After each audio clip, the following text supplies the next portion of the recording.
co-CEO of AphA, and today here to present Matt, who is Head of Intelligence and Analytics at Sherwood Forest NHS Foundation Trust, and he's going to talk to us on FDP.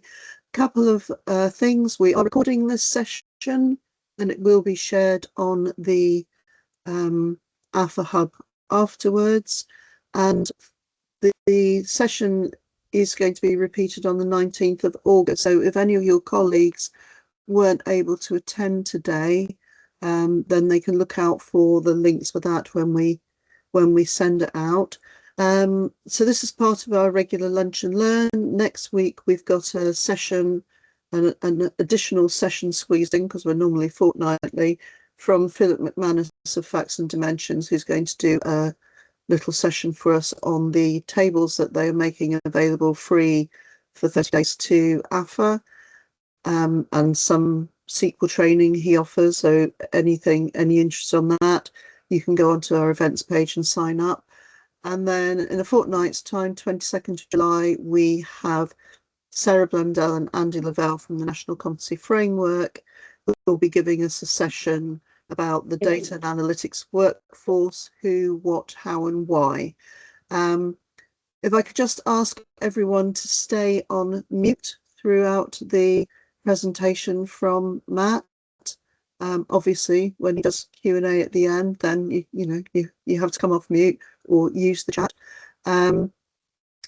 So I will mute myself now and hand over to Matt and let him do a session for us. Thank you. Thank you very much, Jane. Lovely to see so many of you today. Thank you for joining. I was asked to speak on my perspective on the federated data platform, and it's overwhelming to see so many people interested in hearing my opinions on anything, to be honest. So this is novel for me. So I'm just going to run through a presentation. If you do have questions, feel free to put them in the chat, but I will take some questions at the end,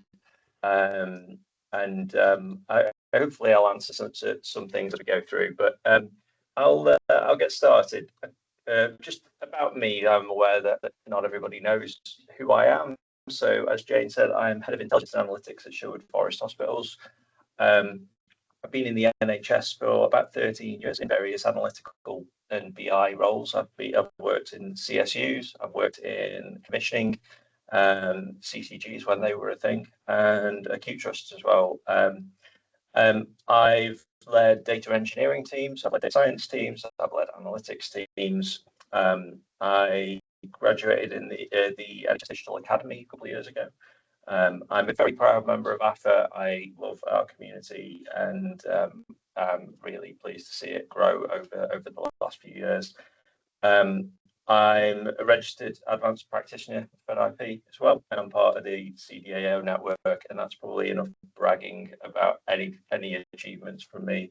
Really, just about me personally, I often describe myself as relentlessly optimistic, and that isn't about blind faith or just toxic positivity or anything like that. It's about having a mindset of actually, yeah, we can overcome things if we think about problems in the right kind of way.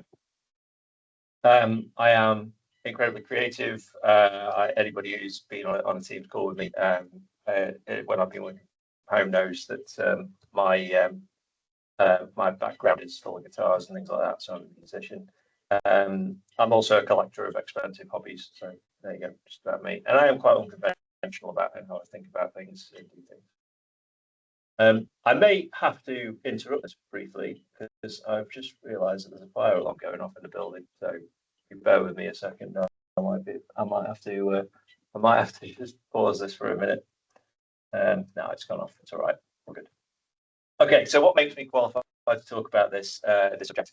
Not an awful lot, I guess. I guess I'm not an expert in this, but I have my trust's been running at trying to implement some of the FDP, and I have been taking a massive interest in what's under the bonnet. And as an analyst and as an analytical leader, I really wanted to come and share with everybody my opinions, my experience of it, because I think there's a lot of mixed messages out there. There's a lot of unknowns, especially for analysts at the minute. And I think that you know, the more we share these things, the better informed everybody is. So I'm going to give you a bit of small print. For a start, as I said, I'm not an expert in this. If you were coming here to hear an expert, then you might be in the wrong session. I don't work for Palantir. I don't work for NHS England as part of the team, and they aren't paying me. So if I say nice things about them, it's my own opinions here. I'm not going to discuss opinions about Palantir politics or morality around this. I know that there are various opinions out there on that, and that's what these are. These are my opinions. Everybody is entitled to theirs. This is unlikely to answer every single one of your questions, but please stay curious and you know, have that mindset of going out and finding things out yourselves. But hopefully, it will be somewhat insightful. What you can expect from me is honesty, my personal experience, and as I said before, relentless optimism. So, what has the FDP got to do with analysts and other data professionals? I like to think about this because it's in the name. It's a data platform, and to understand kind of where I stand on this, you've got to understand what I think about data platforms, and that's probably a good frame of reference. So these are some actual quotes that I've come across, and I've heard about various data platforms that I've worked with in the past. You don't have the data in data warehouse, so I can't get it to you. You know, can we just create a separate database for me to store my analysis in, with a data silo over here? You know, we often don't have enough data engineers, don't have DBAs because they're tied up with other things or in other teams, things like that. Version of SQL is supported. Every time we make a change, it breaks everything in the data warehouse. Systems don't talk to each other, don't understand how complex the data is. The warehouse is failing all over the place. Any of these sound familiar to you? You know, these are things we come across with data platforms all the time. And this fire alarm is going off again, so I may have to stop. Bear with me a sec. Sorry, can you give me two seconds, please? Apologies for this.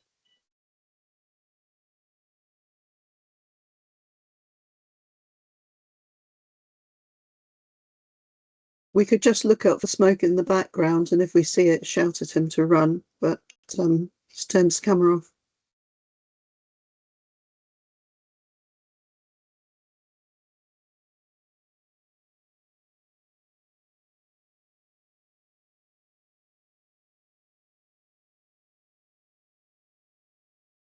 Apologies, we do have a fire alarm going off, but nobody's evacuating the place, so I'm going to carry on until somebody throws me out of the building. Can't smell any smoke either, so there we go. This is how committed I am to this. I'm, you know, putting my life in danger here to deliver this presentation to you. I'm kidding, of course. So anyway, foundations are important, right? That tower's leaning for a reason. Okay. The foundations that you need to be able to support the image on the right here are not the same as the foundations that are required to support the image on the left. You can't build a mansion on the foundations of a beach hut. And I think that's the same, absolutely the same for anything when it comes to analysts. Anything that comes to any analytical output that we've got, we're only as good as the foundations that we've got. We can only build things that can be supported by our foundations. So for me, what makes a good data platform? Well, these are some issues that I've had with legacy data platforms when I've been working across the NHS. So I found that a lot of them are fragile, they're easily broken, a bit of erroneous data, one change, people's actions in general. They can break things very easily. They tend to be system centric, so we tend to onboard data from a system and it tends to stay in the format or roughly the format of that system. And that perpetuates kind of siloed data. We analysts, and this is what this image is as well, analysts, data professionals need to spend a lot of time wrangling, cleaning data, and less time adding value to that data as well. We tend to be limited to what IT departments can provide. Our architecture starts with good intentions. You can often see a good little nucleus of star schema or something like that on your data platform, but then as soon as somebody creates a workaround, that's it, and you've effectively got tons of technical debt. Resources are a problem, and sharing data across organizations has always been a challenge, which is why we've got about 1 million different portals to submit data to various organizations from. There isn't really one joined up way of doing that. So I've got a bit of a checklist for addressing issues and understanding what I think a good data platform is. So one, stable, scalable, secure. It's got to be all of those three things. Ideally, it's going to be patient-centric or thematic. So you should have it should be able to pull data together from multiple sources rather than carrying on siloing data. Got to be future-proof. It's got to let analysts be analysts, add value to data. It's got to enable advanced analytics and data science. And ideally, it's got to embed those into a platform rather than them being sat on the side. You've got to be able to get those outputs back into your data platform so that they can be used by other people and other tools. Should have transparent data lineage, shouldn't be a black box.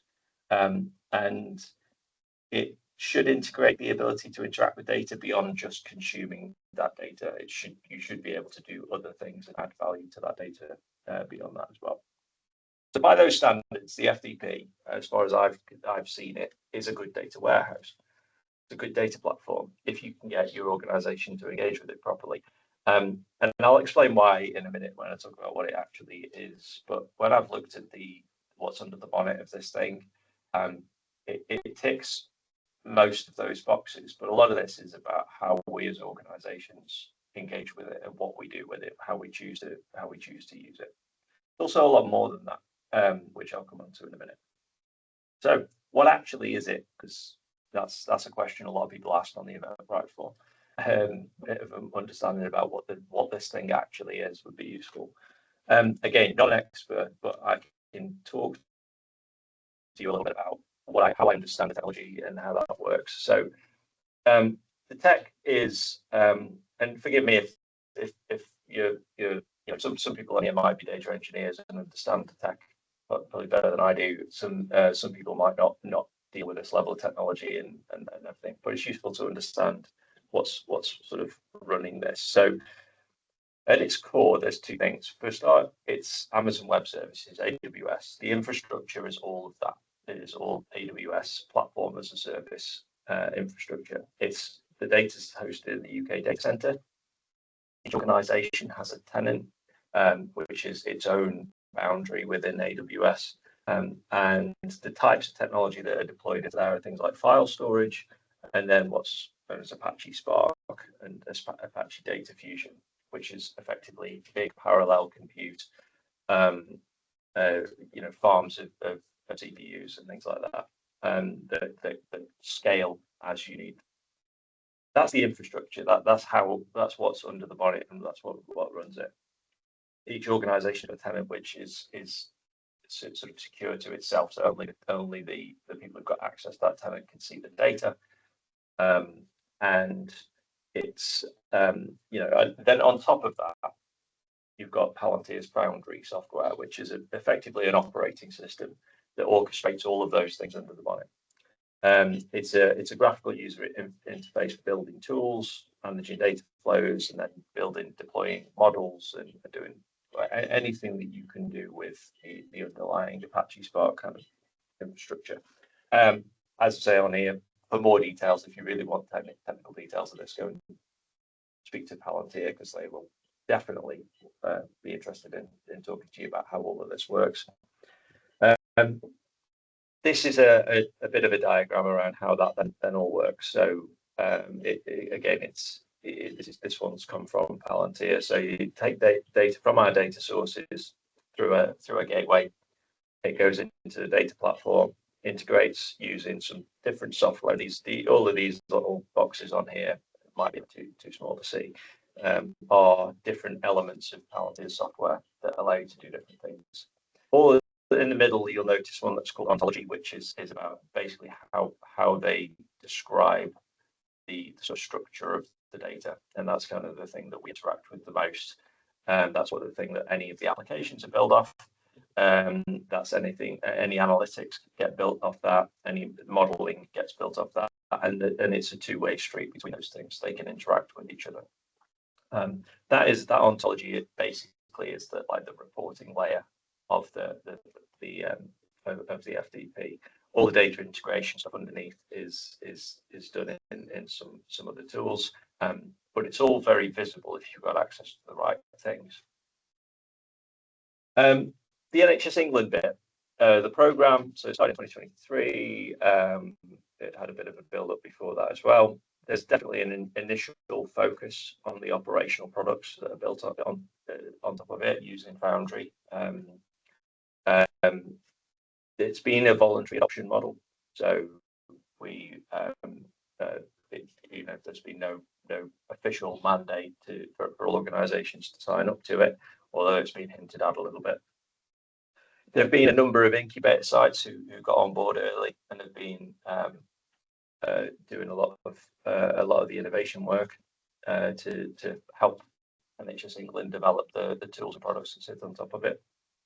And that it's, as we know, funded for 7 years. The product, there's another 5 left on that particular lease.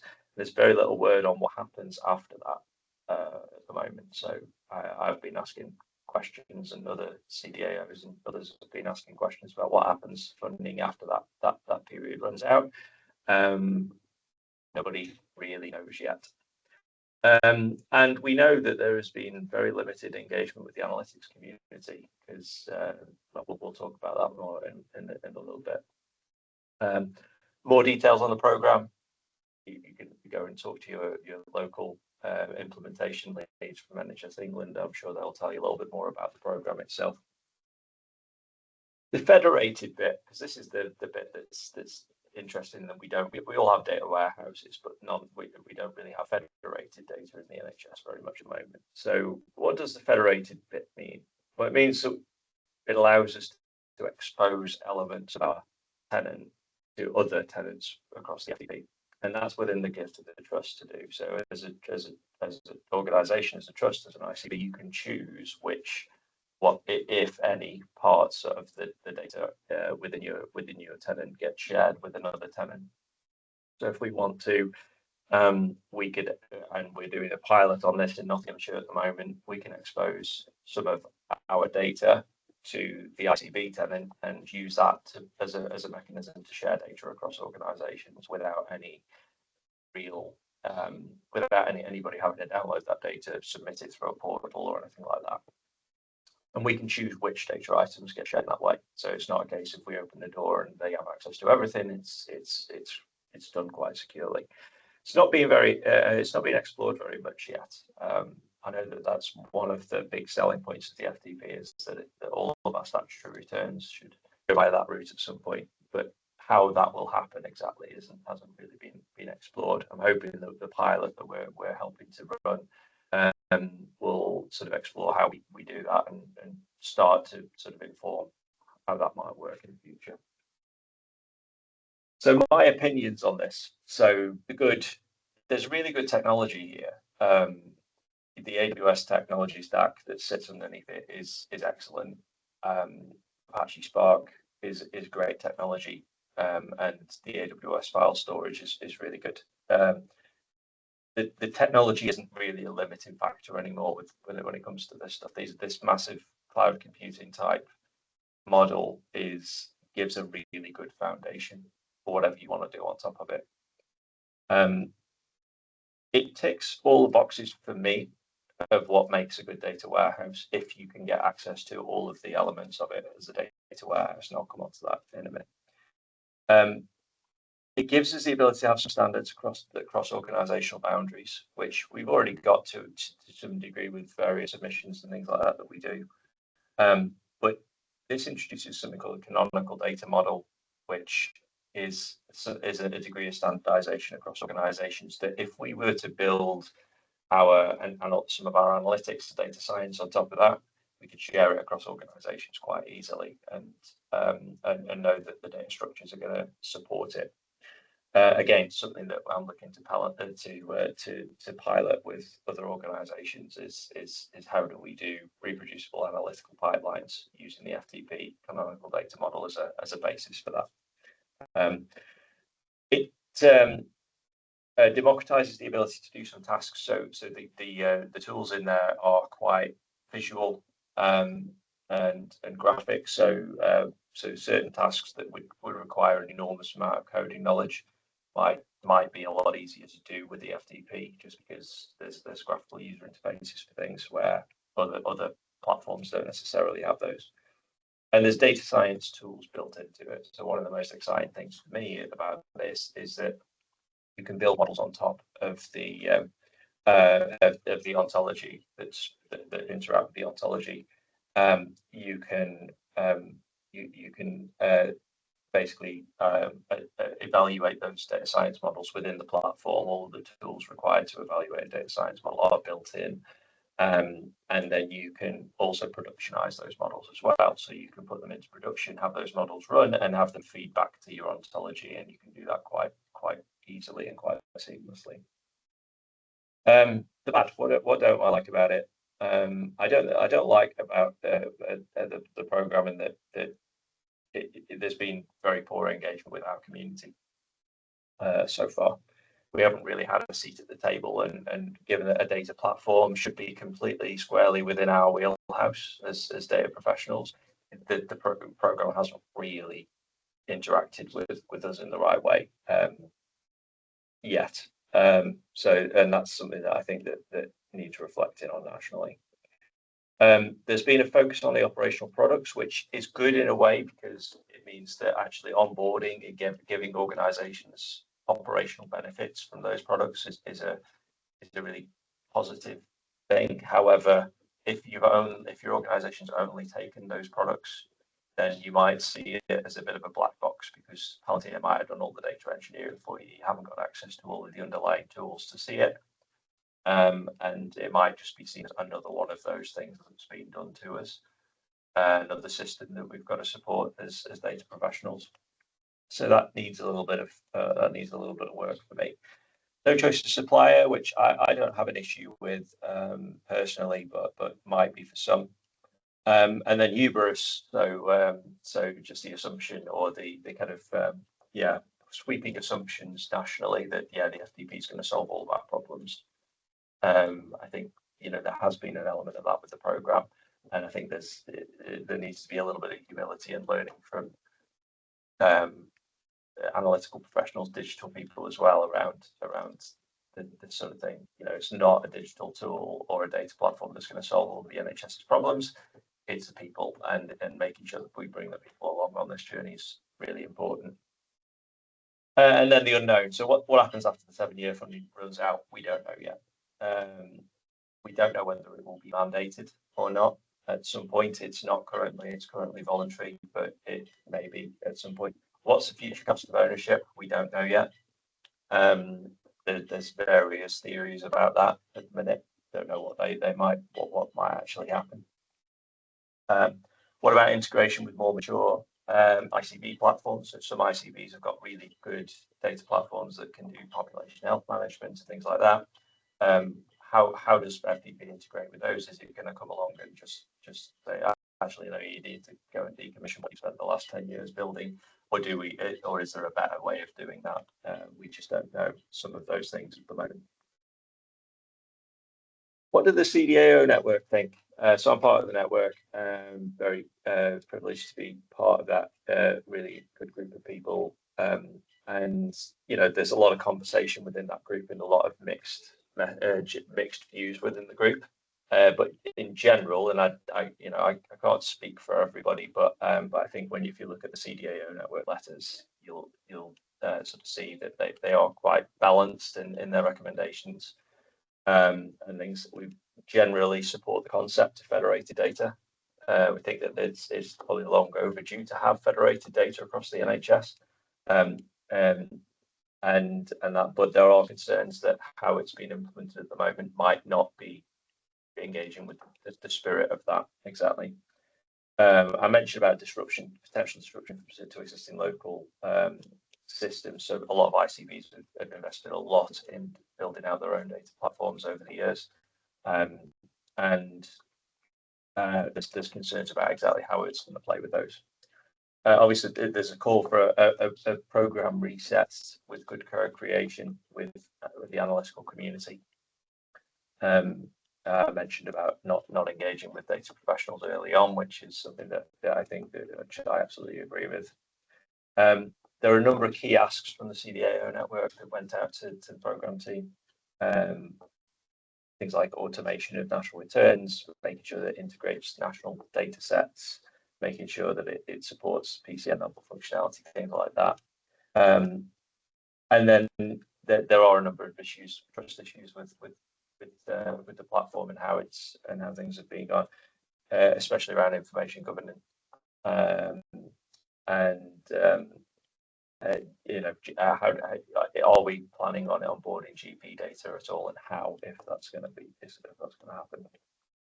And then the tone and messaging from NHS England, so it's seen as it's overly promotional. So we've called for a bit more transparency and collaboration. So Chief Data Analytics Officer Network, they're the kind of themes around opinions from CDAOs across the country. Again, the actual opinions are mixed, and go and have a chat with your own CDAO for their opinions. I'm sure that they are equivalent. But what sort of come out of those letters is for start, well, there's been open letters to Ming Tang that have gone out that people have seen. I would read the letters and possibly not the HSJ article that kind of came out alongside them, which did somewhat sensationalize what was said. But as a result of those letters, we've had some really interesting conversations with Ming, Ayob, and Rebecca. Ayoob's the program director, and Rebecca is sort of the next down as well. She looks after some of the operational side of it. We're having fairly regular conversations with them now. Mark Farr, who chairs the CDAO network, is now, I believe, on the Check and Challenge group for the FDP as well. So I think getting that analytical voice heard is definitely starting to happen, following some of those concerns that were raised. A little bit about our journey as a trust at Sherwood. So we weren't an early adopter of the FDP. We're a trust that's maybe a little bit behind when it comes to digital and data and things like that. I've been here for about 18 months. Our journey's been a little unconventional. I've taken maybe the FDP program team by surprise a little bit. My unconventional approach. So I wouldn't engage with the FDP myself. I had lots of conversations the first few months I was here with them, but I wouldn't engage with it and sign up to it as a trust before being allowed to pursue the data warehouse element of the FDP. So we have the operational products, but I wanted the data warehouse. I wanted my data engineers and others to be able to see the whole thing, not just the output of an operational product. So I held off very much in terms of signing up before we were allowed to do that. And then when I was told that we were allowed to do that, we then sort of undertook the sort of FDP products that we've taken on, which have been the RTT, outpatients. We're just about to pursue Cancer 360 as well. We've sort of adopted that in an agile kind of way, which is a bit unconventional for them. Usually they want a big long project, and we were in a place really as a trust where we needed to get some of these tools onboarded very quickly. We needed to make sure we could run the tech and and data validation in parallel and things like that. So we elected a sort of an agile project approach to which suits us quite well.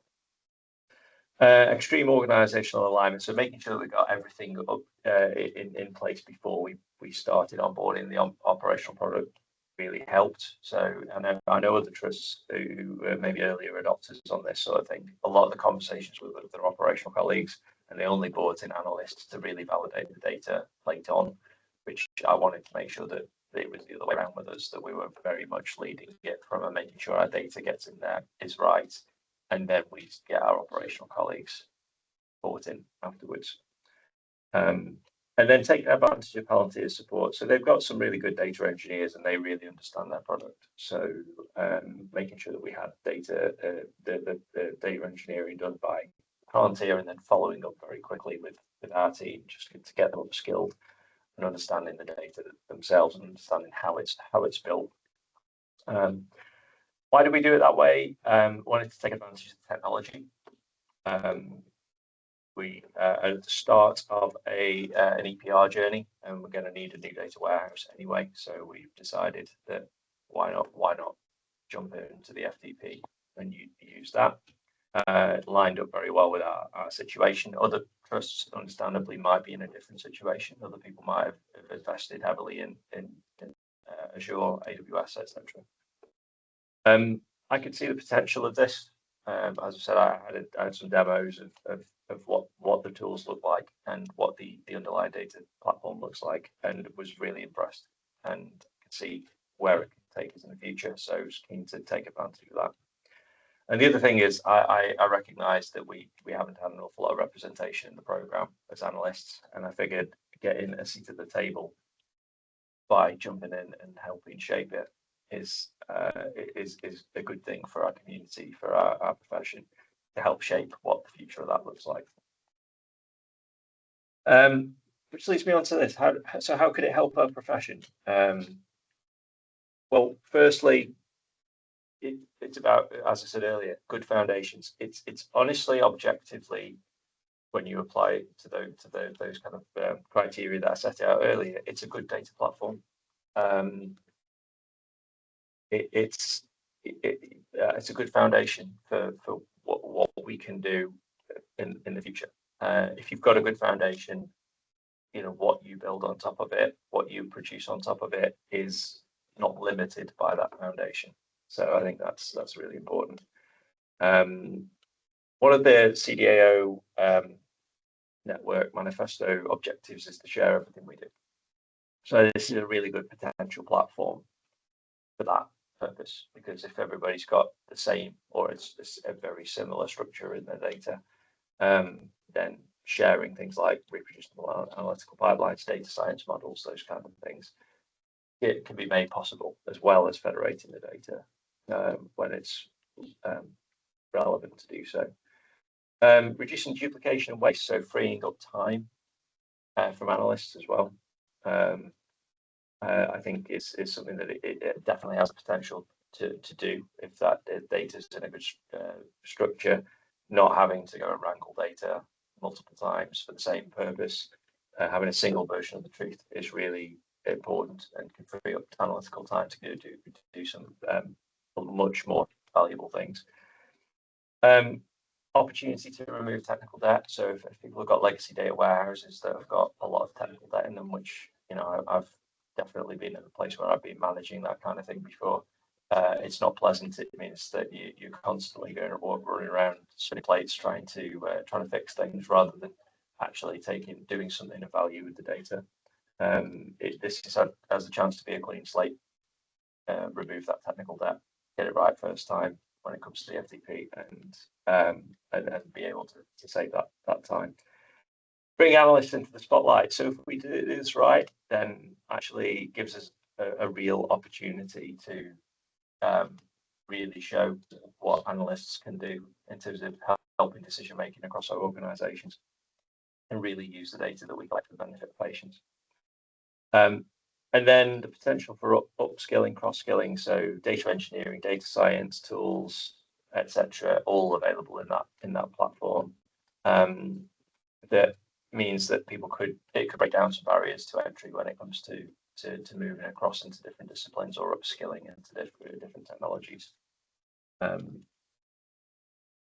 So what should we do as analysts? What should we do as data professionals here? So my recommendations to you: one, educate yourself. So obviously it's a good start to maybe listen to me talk a little bit about it, with my opinions, but go and find out more about it. Go and talk to your NHS England delivery team, Palantir. Go talk to your CDAO or equivalent in your organisation to find out what your organisational strategy is and what it is that your organisation is planning on doing. If not, get some demos and things like that from them, and educate yourselves around what the platform actually is. So, like I said at the start, there's a lot of opinions about this. There's a lot of noise happening about it, and I think getting your own first-hand knowledge of it is a really important thing to do.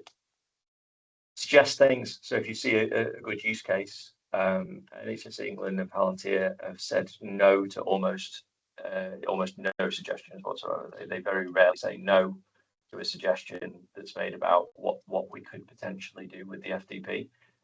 They're very open to suggestions about how we get value out of this thing over the next few years.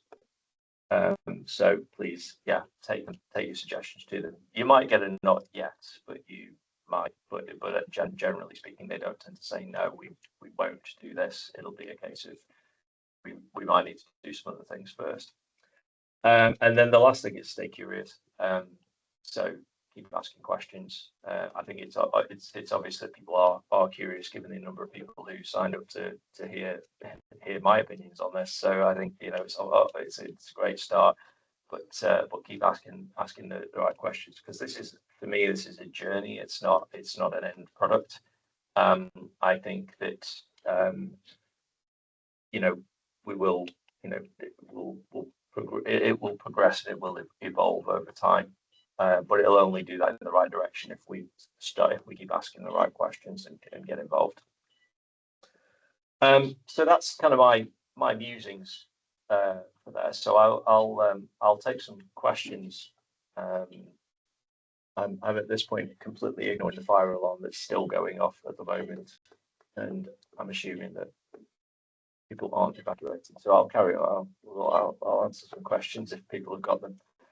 There's quite a few in the chat, actually, Matt. Do you want me to go through?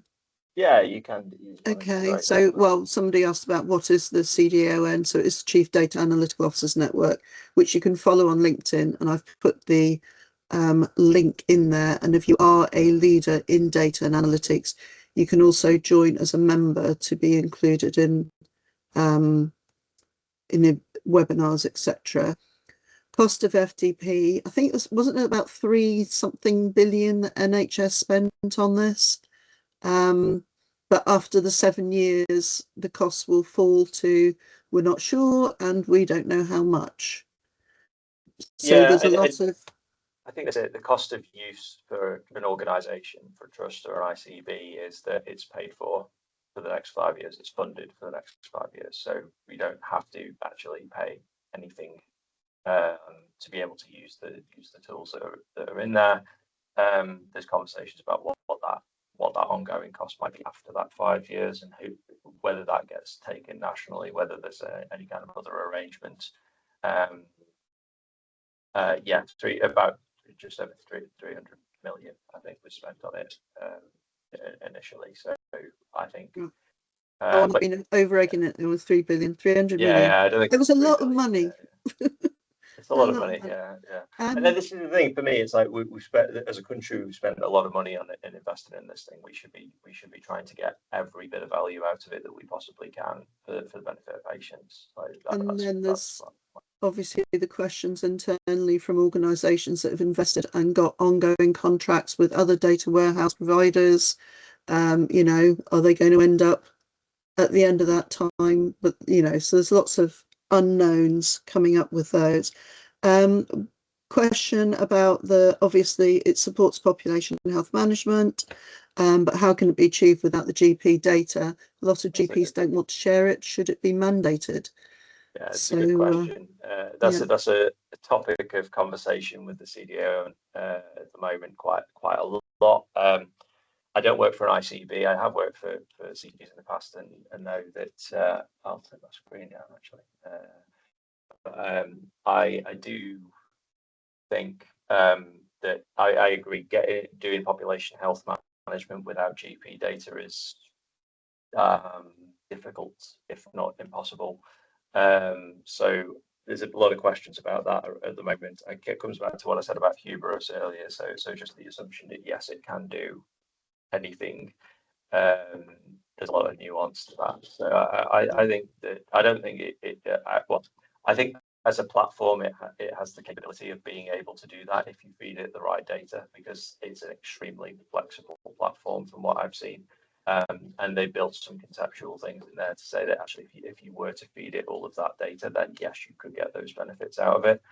It's right to raise, will GPs want the data that they control to go into that platform or not? I can't answer that, but it's something that is definitely a debate that's happening at the moment. I have been asking questions about, are there ways that this could work with other technologies like data mesh or something like that, to be a source of data that sits alongside GP data that's housed elsewhere. But I don't think whether it ends up being that or not, I don't know. It's very much system level conversations with their own GP populations, etc. And also, you did mention about the CDO network having lots of conversations with the central team. Just lately, they had that meeting with Ayub and Rebecca. So they will be looking to bring more analytical representation, data and analytical representation into groups in the future. And there'll be something in the AphA magazine and an article summarising that meeting in the AphA magazine. It'll be coming out in a week or so. So you can read some updates there on the CDON. Vicky, is your question, you've got your hand up, is it following on from what we're talking about here? Yes, it is really. I'm sorry, I can't see the chat. I don't know why. That's all right. That's all right. Somebody may have asked this in the chat as well. But it links in with what you were discussing around GP data, because I absolutely agree that it's incredibly important for population health management. I work within an ICB, I don't work in a trust, and that's my main concern, I guess, around FDP at the moment. So I don't think you've mentioned the privacy enhancing technology and the privacy layer. Do you think, have you had any kind of engagement with the privacy layer? Do you think that might alleviate some of the potential GP concerns?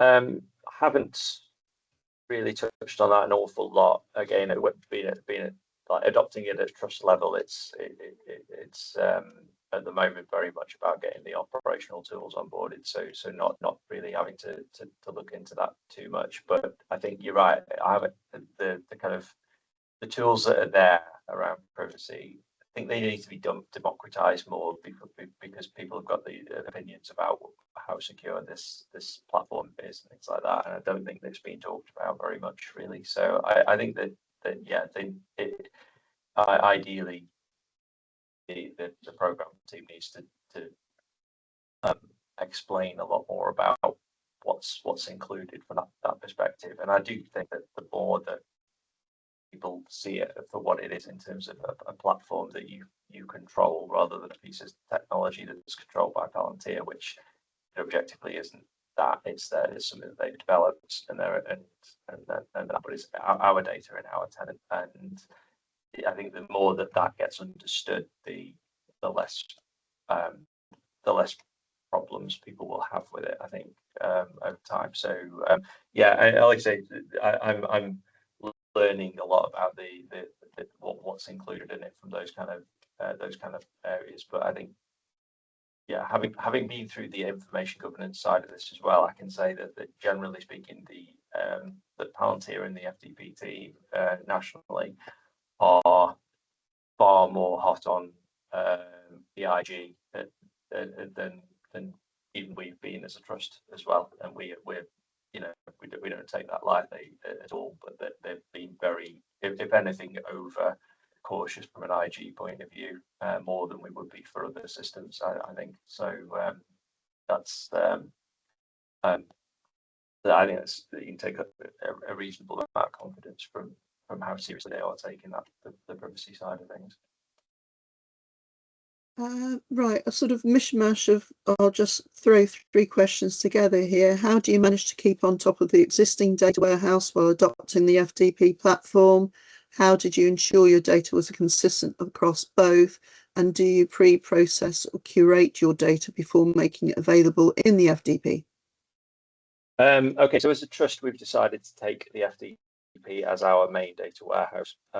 So we've connected the FTP directly to systems and using the FTP to onboard that data as we would do a data warehouse. And the aim is over the next few months to decommission the vast majority of our legacy data platform.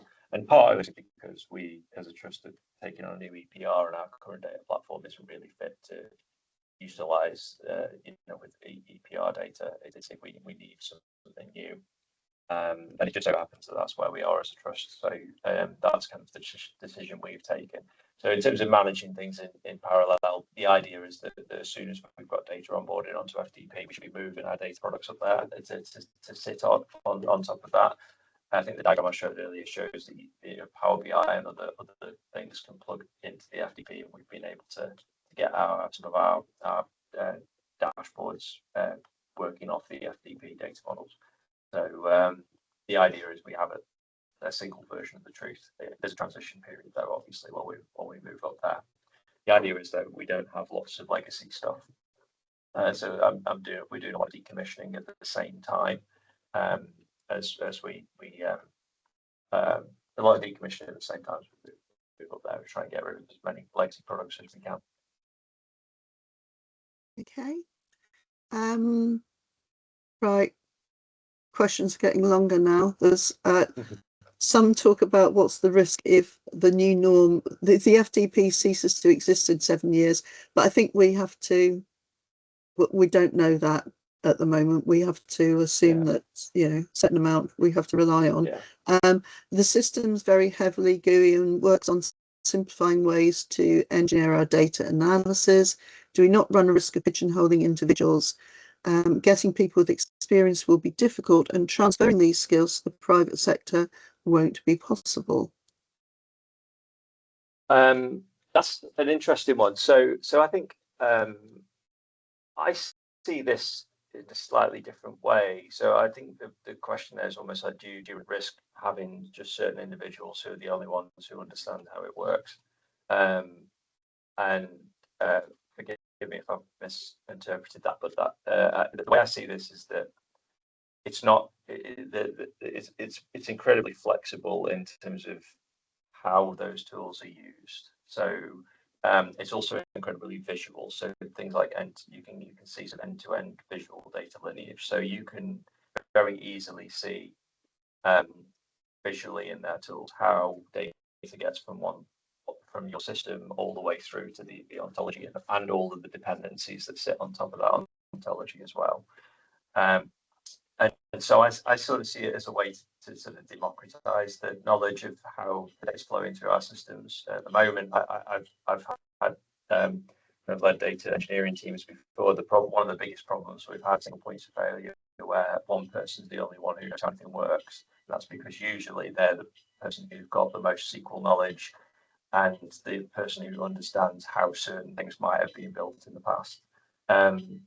This kind of stops that from happening in a way, because you can see you can click on a data item and you see exactly where it's come from, see exactly what transformations have been applied to it along the way, and it makes it very transparent, which is one of the reasons why I was really impressed with it. And so I always wanted to build into a data platform when I was trying to build one in the cloud a few years ago in a different trust, was that I really wanted that kind of visual lineage to be possible, so that we could see exactly. So our analysts could get a good amount of transparency around how the data flows, as well as our data engineers, not dependent on somebody who's the only person in the trust who knows it, not being on holiday at the time.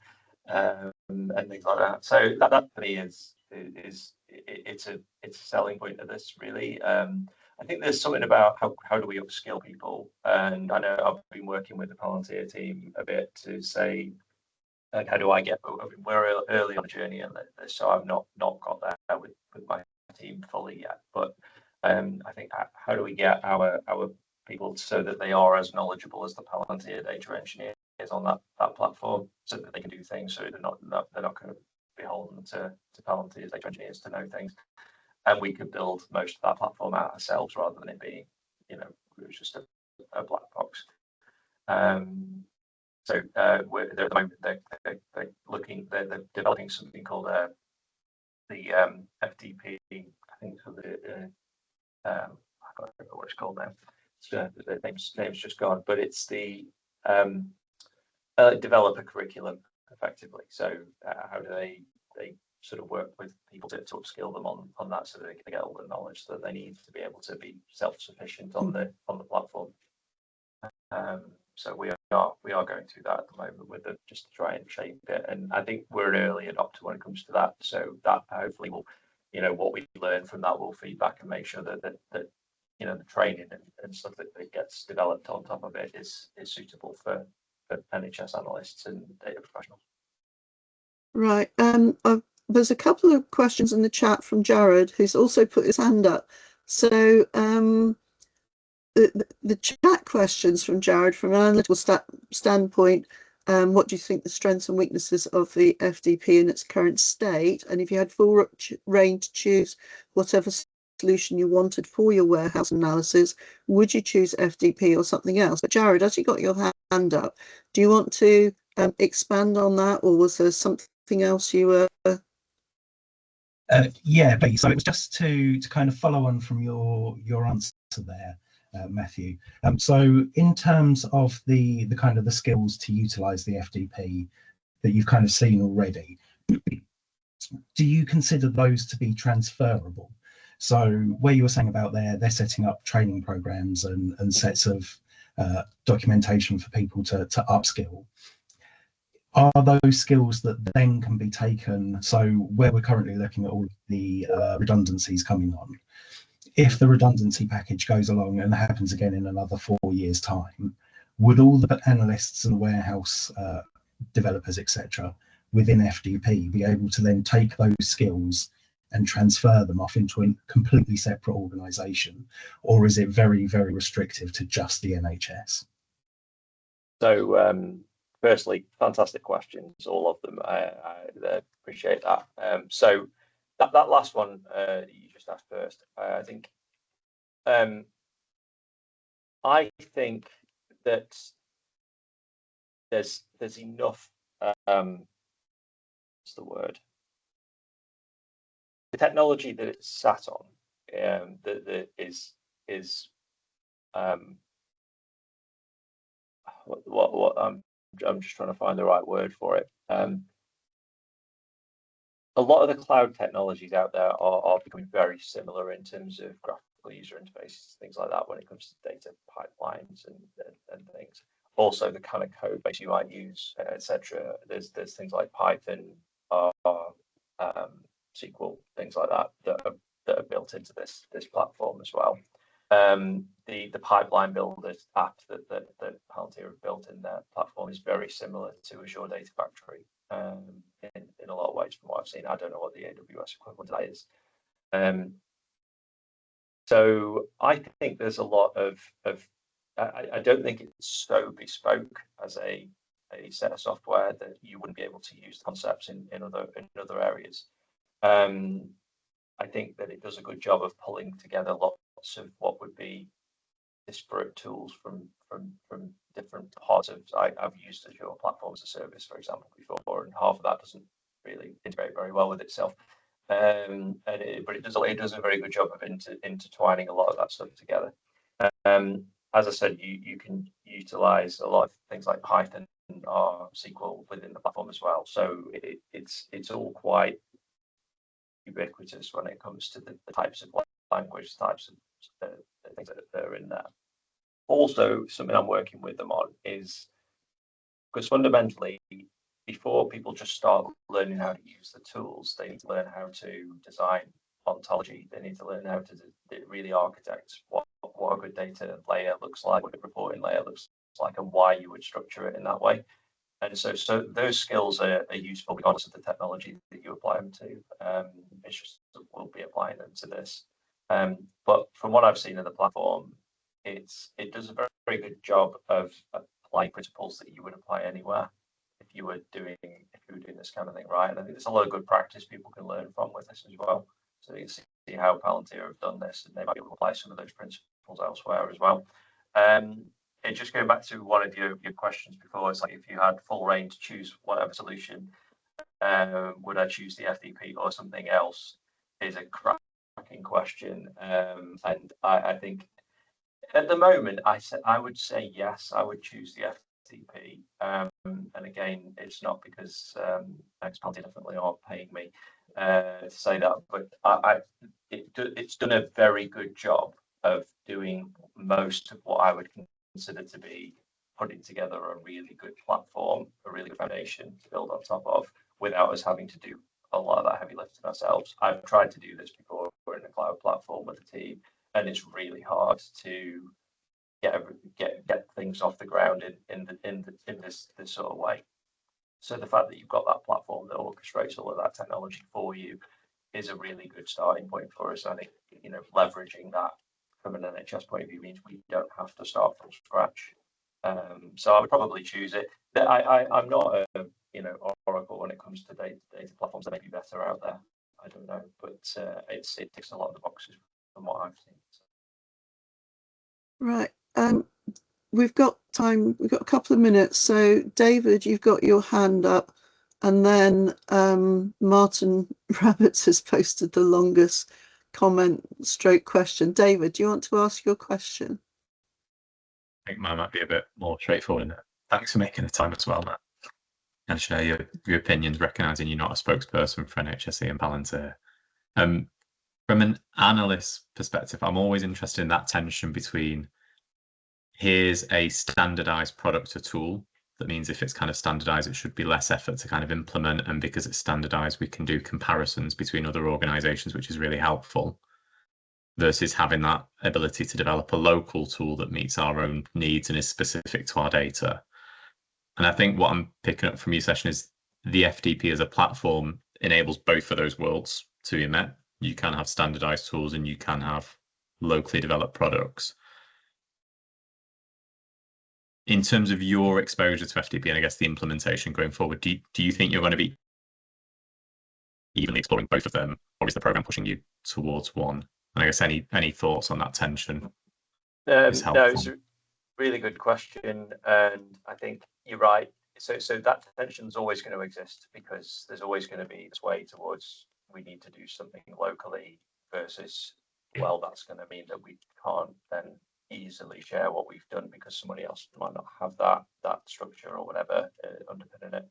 I think it's useful. I think I'm interested in doing local innovations that then could be adopted wider. And because the FTP's got the shared technology and the shared some of the shared structure and things like that, that makes it a lot more possible to do that. I think that we have to, as a community, get smarter about how we talk to each other about what each other are doing around that. So across our sort of East Midlands group, I'm having conversations about actually if we're all on FTP and we're all doing innovations, but rather than all doing the same innovation, lots like 5 different ways, why don't we do one of those things, the trust do something slightly different, etc., and then we'll kind of we'll be able to share all of that stuff in that. It takes a bit of coordination, and I don't think we'll always get it right by any means, but I think that there's less of a national push to just adopt exactly what everybody else is doing nationally at the moment. And I think that, if it depends how engaged people are. So I think, there's some core tools that NHSE would like people to get onto. I'm more interested in the innovations that could lead to, improving things for analysts and ultimately patients based on sort of better decision making across the NHS. So I'm trying to, recommend use cases to them all the time about how we could do some of this stuff. And if other trusts want to explore some of that stuff, and we'll just take what they've done, right? And likewise, if we want to do something innovative and we want to share it, then we could benefit other trusts in the process. But yeah, there'll always be some of that tension there around, so your data structure is going to have to either conform, or it's going to have to, you're going to have to develop something a little bit locally. Ideally, we should be trying to get things to a point where we're developing things, and not completely centrally, but so that they can become similar over time. It's a challenge, but I think it's something we've got to work through as a community. Great, thank you. Thank you. Right, we're actually 2 minutes over now, so I'm guessing people are going to. We never got to Martin's longest question stroke comment in the world. I think from what I can see from it, there's a difference in opinion between ICBs adopting it and provider organisations adopting it. Providers seem to find much more use for it at the moment than the ICSs. So yeah. So I think we've got to let everyone go. I mean, as it's 3 minutes past now. So thank you everyone for coming. As I say, the recording will be available on the website. So and for those that couldn't get here today, if any of your colleagues ask, it'll be available again on the 19th of August. Okay. Thank you very much, Matt, and thank you the rest of you for attending. Thank you for having me.